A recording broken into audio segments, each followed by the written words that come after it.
Après, vous vous souvenez, au tout premier cours, j'avais parlé de vérité absolue. Et la quête de la vérité absolue et l'interaction avec le choix et le libre arbitre. En fait, quand vous prenez une décision aujourd'hui au niveau des gouvernements ou des compagnies pharmaceutiques, pourquoi est-ce que vous voulez avoir une tonne d'études qui vous montrent qu'il faut faire vacciner tout le monde?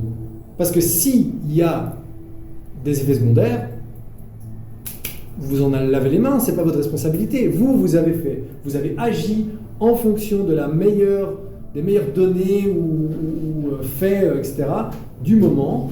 Et comme ça, vous ne devez pas prendre la responsabilité pour ce qui a été appliqué.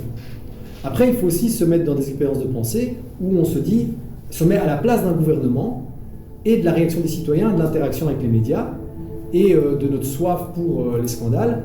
Est-ce qu'il est plus facile de se dire on ne sait pas, on attend, et puis vous avez des milliers de morts sur les mains et en fait on va vous reprocher d'avoir rien fait?